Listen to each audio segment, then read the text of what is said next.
Hello and welcome. I'm Leigh-Ann Gerrans and you're watching W News Extra, broadcasting live from the Arabiya studios. These are our top stories. President Trump gets a royal welcome in Japan ahead of meeting Prime Minister Sanai Takaichi. US warships have docked in Trinidad and Tobago as the Trump administration increases military pressure on Venezuela. And Argentina's President Javier Milei wins his country's midterm election after a $40 billion boost by President Donald Trump.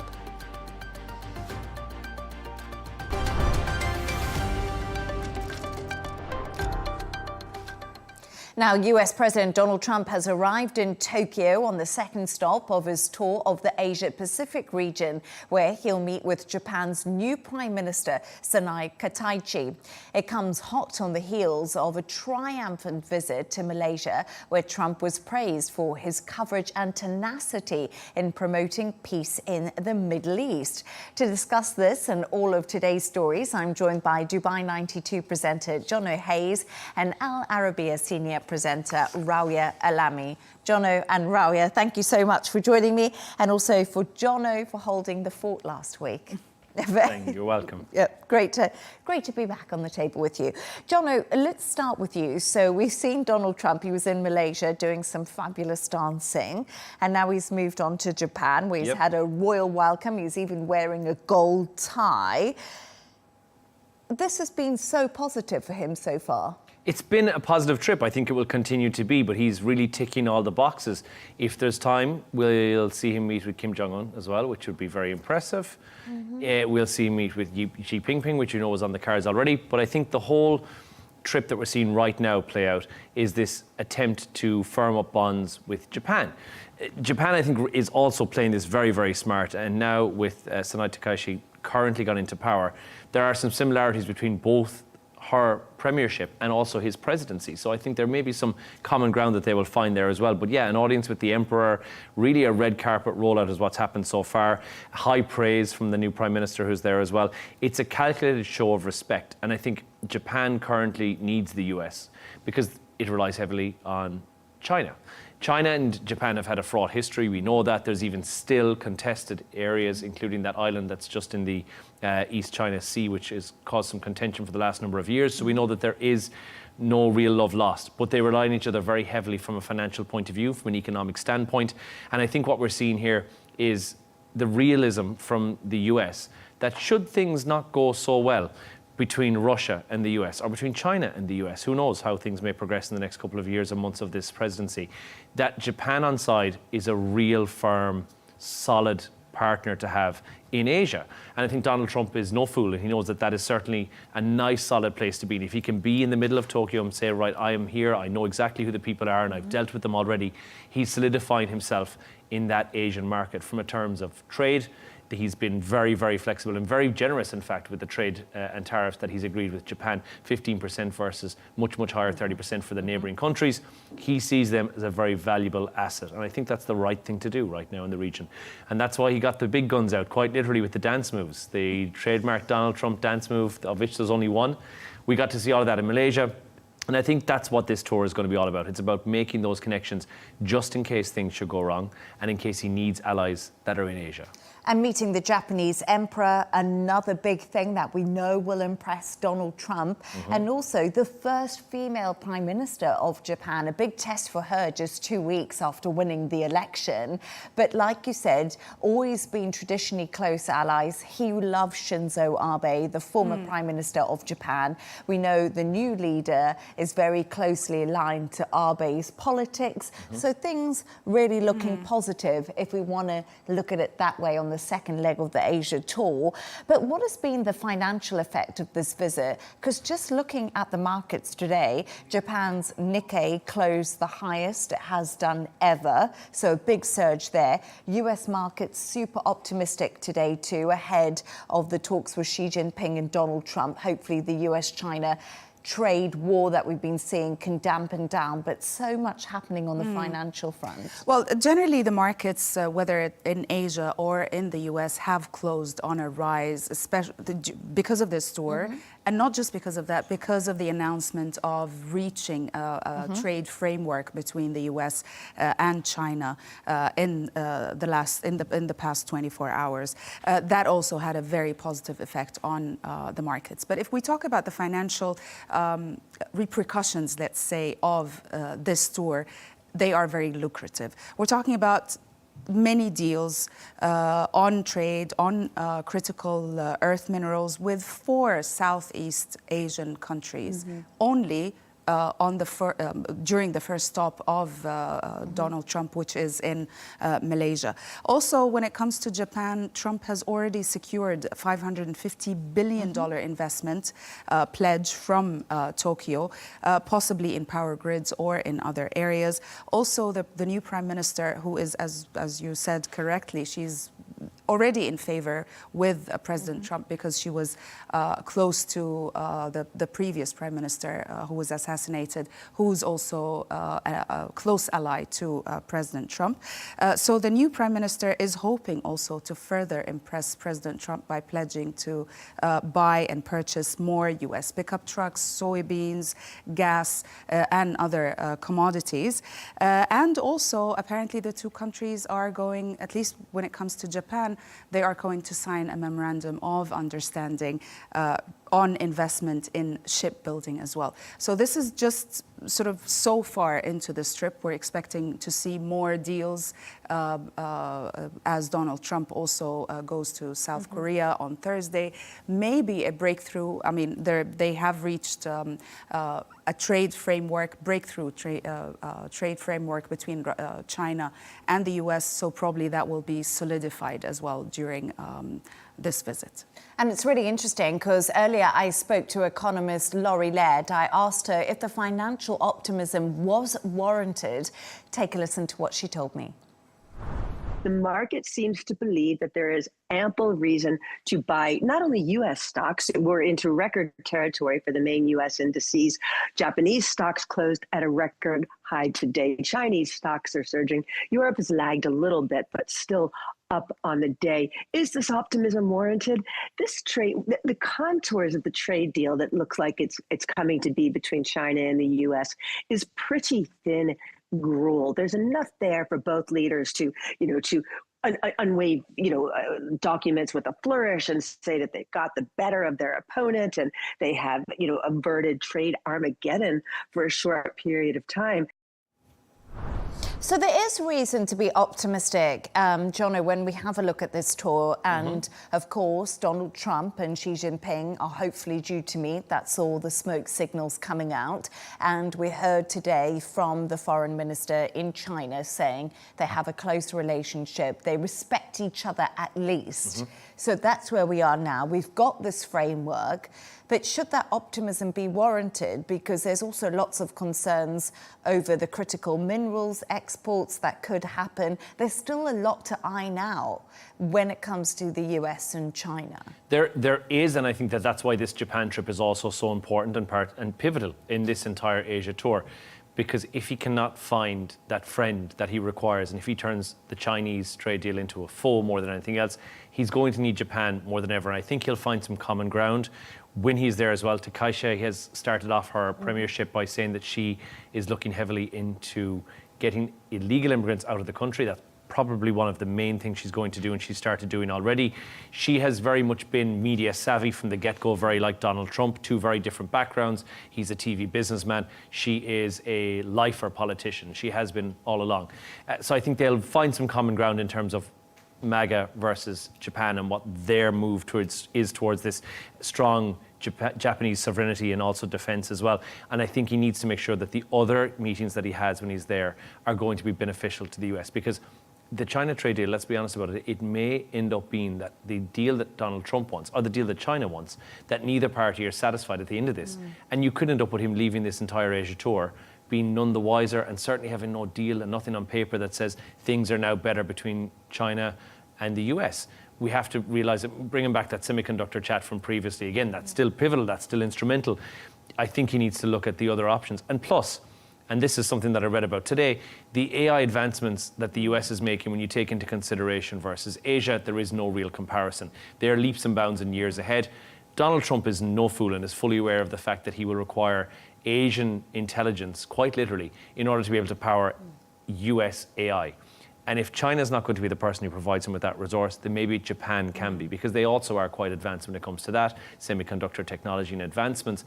He will look to see them as a firm partner in Asia. And while he's there, he'll tick as many of the boxes as he can. For sure, we're not heading to North Korea for a trade deal, so that's more of a, let's go and have a chat, see if there's anything else that we can iron out and negotiate, again, to try and keep the peace, because meanwhile, in Russia, Vladimir Putin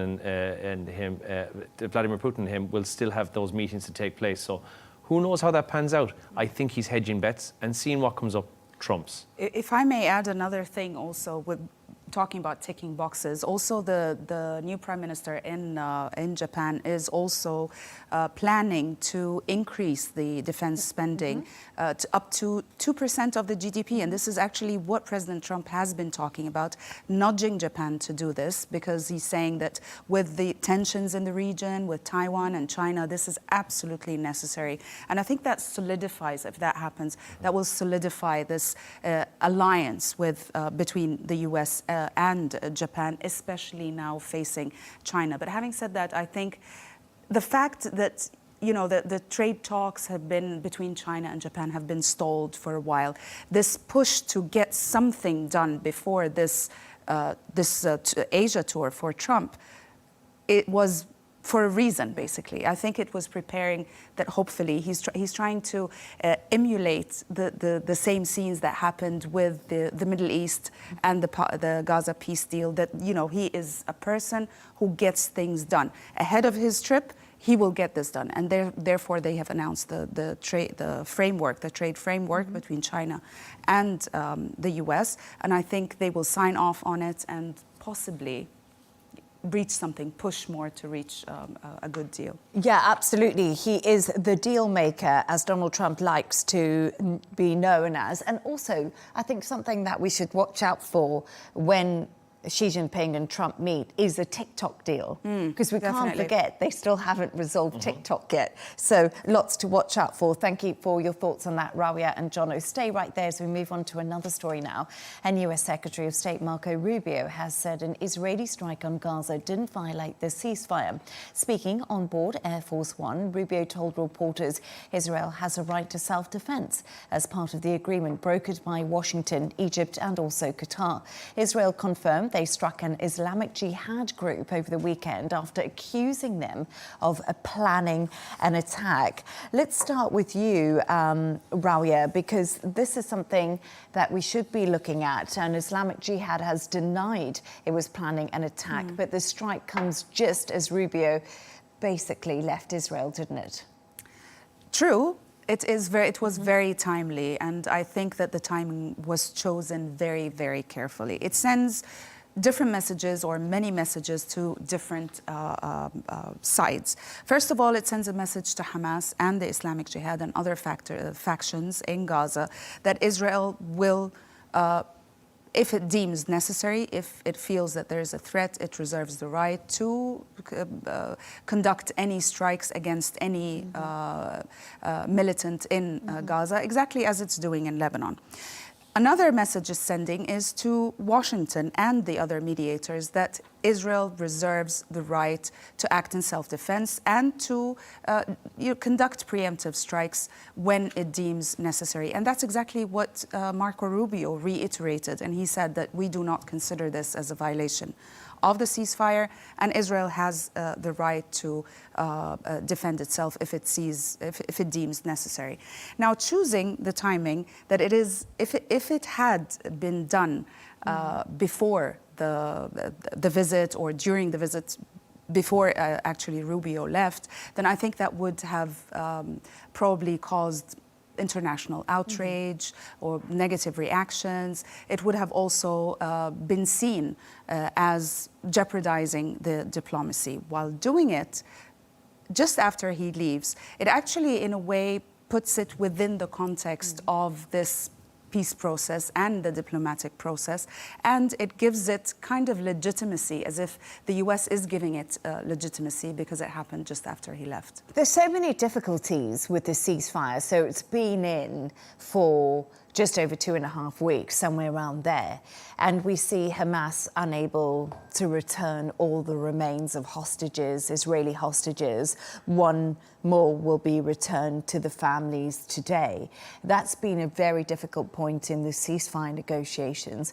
Jono, now we're seeing this attack too, and not so much aid coming in. It almost feels like we're in the same position in a weird way. I think, in fact, we may be heading towards some sort of a situation which is worse, because now we haven't seen the aid flow in that's required. We're not seeing the equipment flow in that's required as well. In Rawia area, it's mentioned that I think Egypt have been allowed to send in some number of heavy machinery in order to assist with the excavation work.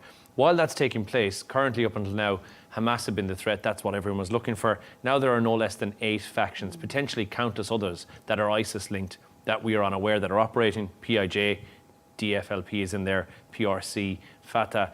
They are now all pretty much factions that are all at risk of things becoming at boiling point and spilling over the edge of this. So there's a big, massive concern that that may happen. And I know that there's been that mention of civil war, because we don't have any people on the ground who are keeping the peace right now, who are making sure that that's not happening. We've got this yellow line, the demarcation line that's there. Israel's not going past that line, but missiles have been sent through. Missiles have been sent within the country as well, from what we're hearing. Again, these are unconfirmed reports of what's taking place inside the country. And there are still the civilians and the citizens who are suffering most because of this, without any healthcare, without any provisions being sent to them. And that's the concern. So are we better off now in the fact that it's difficult to know who's at fault and who's responsible? And now we hear Israel sending for what they believe is a suspicion or on a hunch that they're going to go in and once again attack people who are innocent civilians. It's a concern.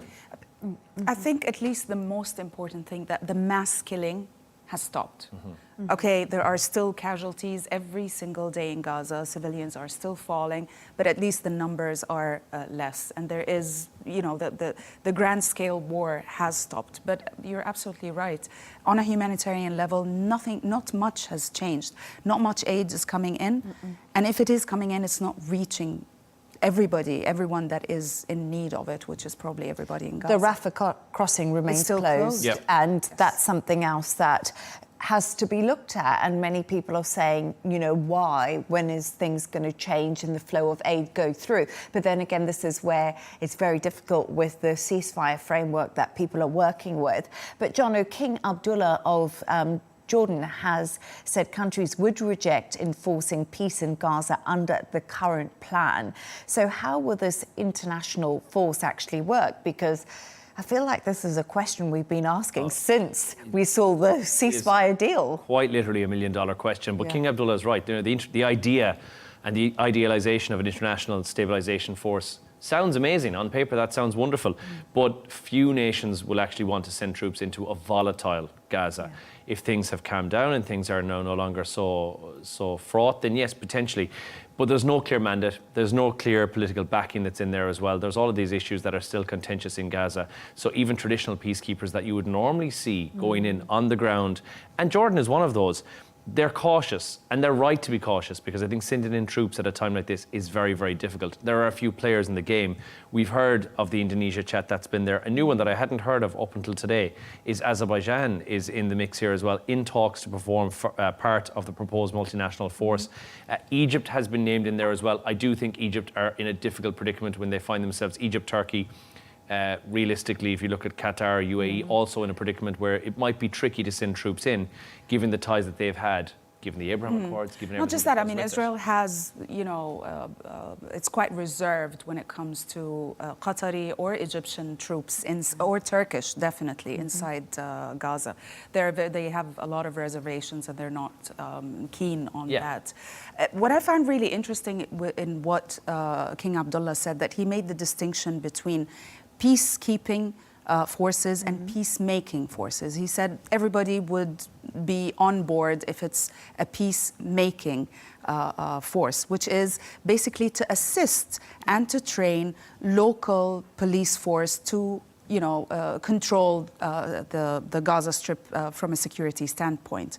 But and that is the peacemaking. But the peacekeeping, it is basically, foreign troops with guns, with weapons, patrolling the streets of Gaza, trying to control the situation on a security level. And that is what he said nobody is interested to do. That's for sure. And I think the push on that, we've seen the US is not going to be the one responsible for this. This is going to be UN-led, Arab-backed, I would think, coalition, and goodness knows where they're going to come from, but that's what needs to go in there. It's not going to be US-branded troops that go in there and sort this out as well. Jordan has been instrumental in both evacuation, but also in those humanitarian corridors, in field hospitals, safe passage locations and logistics behind that. So they have been instrumental thus far. But I feel like, and a lot of countries will feel that, that's the maximum that they can go to without putting troops at risk. And as long as that continues, unfortunately, like I said, it's the civilians, the Gaza public, who are suffering horrendously because of this. It's unfortunate, but that's what's happening. I don't see the UN stepping up to the fore on this either. I don't see that being the case until we're on phase 2. And currently, we're not even past phase 1. Very difficult situation there, definitely. Jono and Rawia, thank you so much for your thoughts on that. US warships have docked in Trinidad and Tobago as the Trump administration increases military pressure on Venezuela and its president. Trump accused Maduro of being the leader of an organized crime gang and carried out 3 more strikes on alleged drug cartel boats. Today, the Venezuelan vice president also announced the arrest of alleged CIA-linked mercenaries. Rawia, there is a lot happening at the moment. We also know a big US warship has arrived in the Caribbean, and tensions are undoubtedly rising between the two countries. But if Trump authorized covert operations, how much power do the authorities in Venezuela have at all? Let's break down first what is a covert operation. Yes. It's one country deciding to perform an operation secretly in a different country, usually through their intelligence agencies. In this case, we're talking about the CIA. So it is, let's make it clear that under US law, covert operations by the CIA mainly require presidential authorization. So they are definitely authorized by President Trump. They also require to notify the Congress of these operations, not necessarily, and that's through certain intelligence committees, not necessarily to disclose the nature or the details of the operation, but the Congress need to be notified. Another very important thing fact to point out, that under international law, it's illegal for any country to basically conduct any covert operations on foreign soil or the soil of another country. Yet in practice, powers, usually major powers in the world, have done that many times. What can the Venezuelan government do? In practice, not much. But it depends on many factors. First of all, on intelligence, whether it's able to collect intelligence to conduct arrests like the arrests we're talking about.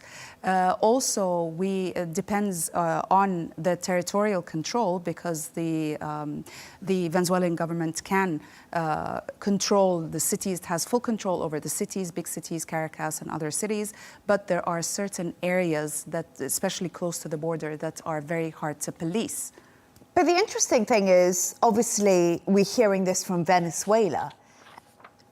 How true is it? How much do we, that's the reality of it. How true is it, the fact that it's alleged CIA-linked mercenaries? It's all alleged at the moment, that is the thing. We don't know. We just don't know. And we don't know either the boats that are being targeted by the US, the Venezuelan whether they do carry drugs, and this is part of the war on drugs or not. Absolutely. We don't know. It's the unknown. Yeah. But the Trump administration will say that the boats it is taking out in international waters in the Caribbean is linked to narco cartels.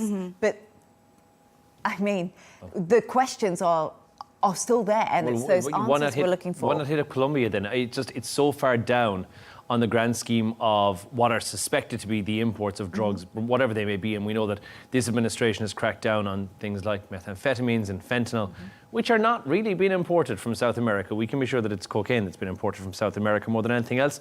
And realistically 10% of anything that makes it to the street in the US is what's been routed through Venezuela. It is such a tiny amount. And it's really Guatemala, there is a country that's bringing in the majority of the drugs. And I spoke to a former Ecuadorian minister a little bit earlier when we do talk about this, and I asked him if the US airstrikes on the boats were carrying drugs. Take a listen to what he told me.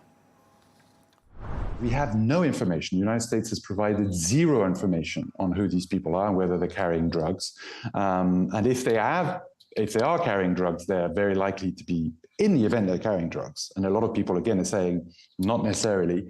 And if they are carrying drugs, you would imagine that it would be in the US's interest to detain these people who may have information that are very likely to be very low-ranking members, not even members, maybe just quick hires for the cartels. So, Jono, there's a lot of speculation, and this has been the speculation many analysts are talking about, is does Donald Trump and the US administration want regime change in Venezuela? Is this basically the end game of this? I mean, theoretically, it's possible that the administration could overthrow the government in Venezuela. Practically speaking, it's very risky. I mean, this has opened up a whole stack. It's a can of worms that I don't know if this administration necessarily needs. The covert operations that we're hearing about now it's the most aggressive US posture that we've seen in the region in years there. So it is for sure a shift up in gear. Are we going to see troops get on to I don't think that's going to happen. I think this war is going to be fought at sea. Realistically, if we look at what's going to happen on the ground, I don't think we're going to see much more beyond this as well. In saying that, Venezuela have not really got the ability to fight back. If we see anything, it'll be militia. And we're hearing that Venezuela are currently rallying troops for militia, which would be the main force we'd see fighting back. And effectively, that's just cartels getting together with different cartels and fighting the war on behalf of the country. So the ideal would be to weaken Maduro's government as opposed to overthrow him or oust him completely. He's already on shaky ground. And again, this story, because it's been so to the back burner of everything else, is news to me. So on the basis of somebody with fresh eyes looking onto it, you can see from looking in his popularity, where it stands, the fact that he's on shaky ground politically, the fact that he's unrecognised by so many places.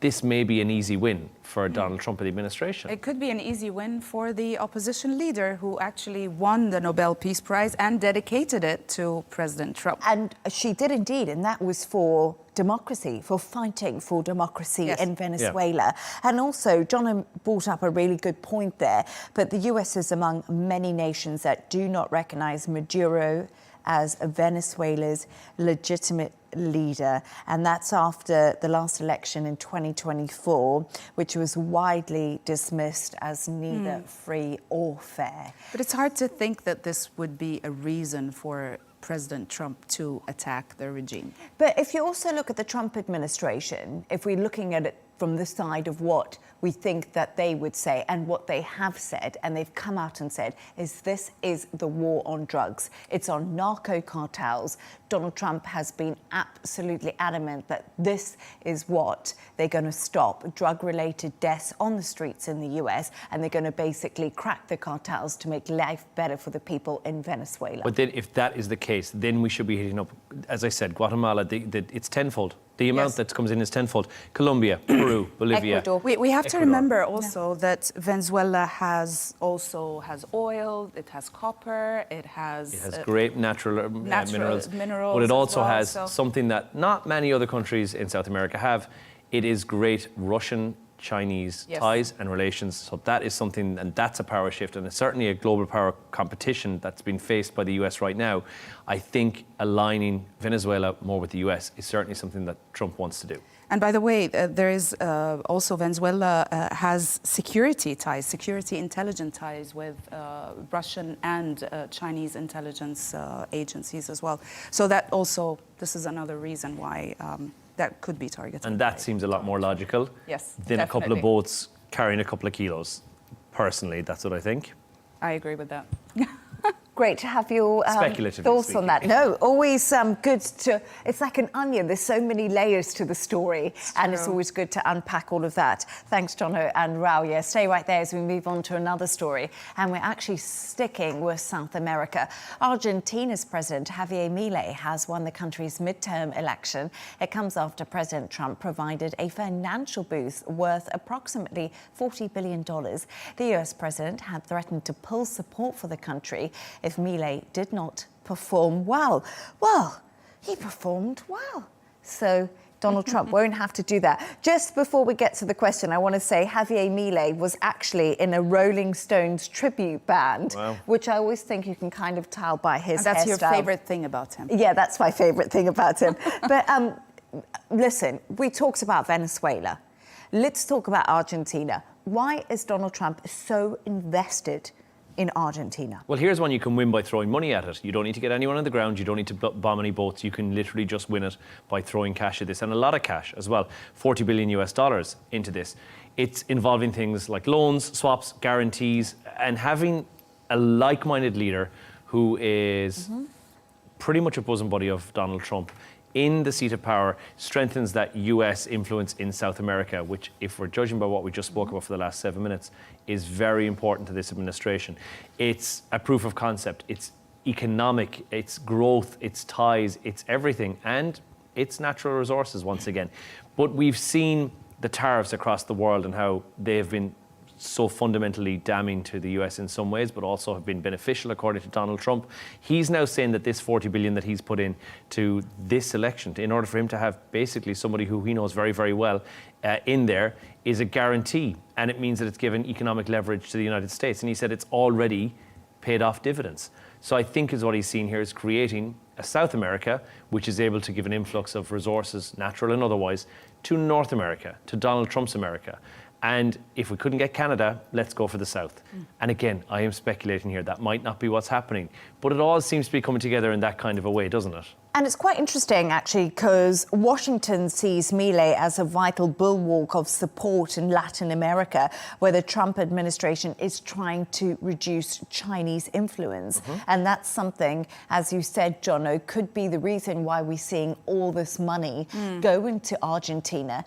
But the reality is Argentina has, for a long time, battled with the economy. And this is something we all know. Milei, he's come in, reform, change. That's the slogan. So what is the future of Argentina? And this is the big question when a lot of people are looking at the story and Javier Milei. Well, definitely the future of Argentina with Milei, at least at this moment as it stands after his victory, is definitely at a pivotal moment in its history, whether it be economically, politically, or even socially. Let's look at the realities of today first. The economy remains heavily dependent on oil. The lack of diversification is usually considered a weakness. Inflation is very high, 172%, imagine. It was in April 2025.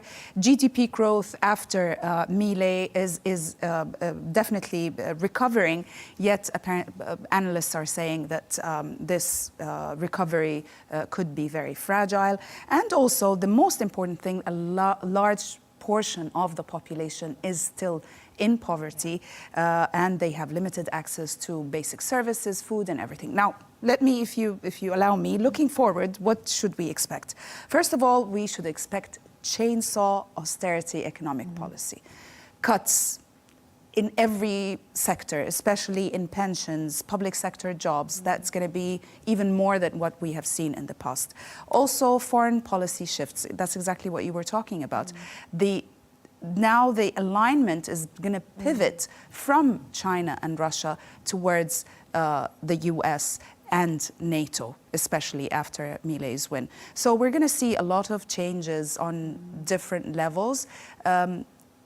On the social level, unfortunately, things are expected to stay bad for a while economically for people, even though the poverty has decreased a little bit, but it's still very high in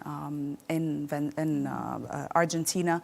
And for a while, until these reforms get onto, get moving, it's expected to be bad. And if you say chainsaw-like cuts to things like public sector, we saw a similar thing happen with DOGE at the beginning of Donald Trump's presidency, and it's making sure those get through the government and get through, Milei has to still go and put those bills and reforms through, and then obviously public sector public jobs. outlash. I mean, at the time of DOGE, and that's why that undermined the success of that mission or that project of DOGE. And we saw Elon Musk pulling out of it, and the rift that happened between President Trump and who used to be his biggest ally, Elon Musk. So yes. The bromance didn't last very long. Did not last very, but I think he's seen something very sensible here. And if he looks at South America in comparison to Europe, there is a trade partner on your door where you're already sending. The US is sending 370 billion of exports every year to Europe. That's where we're currently at. That's pre-tariffs. And then if you look at South America and the Caribbean, it's 1.7 trillion.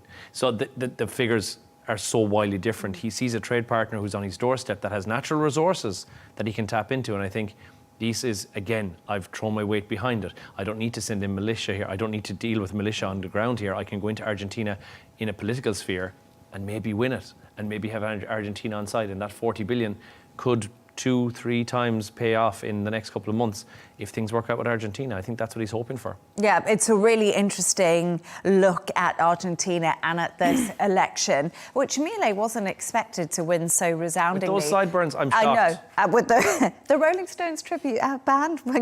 Anyway, thank you so much for your thoughts on that. Now, it's that time of the show where Rawia and Jono have chosen 2 of their quirkiest stories of the day. And Rawia, we're actually going to talk about yours, and I wonder if we do have the video, because apparently you've discovered, or someone's discovered... Someone has discovered, and I read about it. The perfect airport hack. Exactly. Well, this influencer, his name is Drew, he decided to, make a trend. An airport trend. He wanted to save his mother all the walking, the long walks in the airport, also standing and waiting in long queues. So he devised this plan where she is going to ride or sit on top of his carry-on, and then he puts through the handle of the carry-on through her hoodie or the top she's wearing, and this is how he secures her on top of it. He asks her to cross her legs, and then he tilts it, and he walks around in the airport with his mom perfectly comfortable, as he says. Now, I have doubts about this, to be honest with you. If that was my mom, she would have fallen after 30 seconds, wait, 2 seconds of me pushing her. And I'm not sure about the strength of the handle. How can it handle the weight of a person? To be honest, I'm not sure it will break. That's number one. Number two, also, I think it depends on the weight of the passenger. I definitely think, I think this is all just for show, to be honest. I think he just pulled it for 1 minute and decided to I must say, I did that with my children. And did it work? Of course. I mean, children are young and small. They can just ride on it and they can hug the handle and it's all secure and no problem. But I mean... well, they do have an app-controlled one that you can take with you to the airport, which is a carry-on case, which is a scooter built into it with a battery pack. Yes. Which I think is much more... How lazy are people? Well, very. I don't know if you're asking that question. The thing is, I mean, with elderly people, do you really need something like this when there are wheelchairs? Do you want to free wheelchairs? Do you want to put them in danger of them falling and breaking their bones or something just because of a trend? Something. When I've gone through the airport, I've seen parents with those little suitcases that are, they look like trunkies, I've heard of. Is that what's called? Yeah, trunkies. Yes. And that looks so cute, doesn't it? Why can't we get a big trunkie for the human? Because you're an adult, that's why. Oh.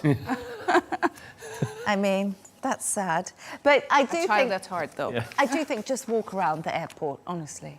Yeah, I mean, and if you can't, there are, there are... other ways. And there's those electric carts. Like golf carts. Golf carts, and wheelchairs, and so many strollers for kids. Safer ways to transport elderly parents. Honestly, I was worried, to be honest with you. I couldn't understand how it can take the weight. But I must admit, nice boy helping his Definitely. mom. It's a nice gesture. It's more than I would do for mine. Anyway, Catchy trend. Jono, tell us about this new study in looking into the most inappropriate behaviour, but in a social situation. So a lot of us do this where we're guilty of being things like headphone dodgers or perhaps sparking up a conversation with a stranger in the park, and now they've gone to ask 250,000 people what they think are the top most awkward situations or things that they feel to be socially inappropriate. And the usual stuff that's in there, like laughing during a serious speech in a lecture or something like that, checking messages on your phone when you're deep in a conversation with somebody, That's annoying. or the new one, which is very Gen Z, which is to look at your watch, not because you're bored and you want to get away because of the time, but because somebody sent you a message. But this is also considered to be not okay.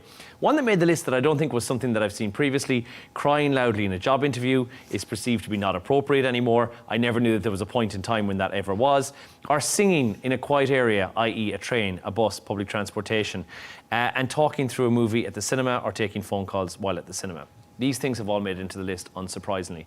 But some of the ones that were in there that I think maybe we should take a moment for this. Flirting at a funeral is now in the list as well as being socially inappropriate.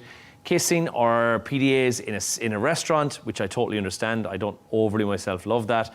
But then taking selfies at a memorial service is the new, it's not okay to do this. Never really was a concern before. Wasn't really, people were going just here, RIP Gran, wasn't really a thing previously. Now it is, and it's no longer seen as socially acceptable. And I think, I try and avoid doing all of these, unlike some people in the studio. Flirting in a funeral. Not all. Not flirting, but I mean, How is it bad? How is it bad if you, by coincidence, meet your other half, your A friend of mine was at her partner. grandmother's funeral, which is again a sad occasion, but when somebody's elderly, they moved, you've moved on at that moment, and she met her now husband at her grandmother's funeral. It happens. Of course it happens. But it still says talking in the cinema or taking a phone call in the cinema is not acceptable. Can I just tell you something? There's everything on that list I do. When people are talking to me, I do look at my phone, if like my watch, if something pops up, even if I'm in a serious conversation. I always talk in the cinema. I don't mind public displays of affection. I mean, I think there's not one rule that... no. I'm not the worst person to go out with ever. Worst. I know. It turns out you're not very good at global grammar. That's what it's referred to. I would regardless never, of what, ever cry in a job interview. That's just weak. I don't think you get the job if you cried. Yeah, there's nothing about that looks good on a person. Definitely. I think flirting at a funeral, it's okay. Absolutely. In a Can't spell measured funeral way. without I fun. wouldn't go as far as flirting, but being friendly and possibly Yeah. being open to meeting new people, why not? Yeah. Yeah, you got at a certain point in your life, once you're past the hill, as I call it, you have to be open to meeting people at anything that life throws absolutely. at you. Even if it was including a funeral. I'm so far away from the hill. That's what I love about life. Yeah, no hill here. Thanks to our guest, Dubai 92 presenter, of course, that's Jono Hayes, and Al Arabiya senior presenter, Rawia Alami. And that's all from us on W News Extra. Don't forget to subscribe to our YouTube channel. Follow us on X. G&T is coming up next. Goodbye and thank you.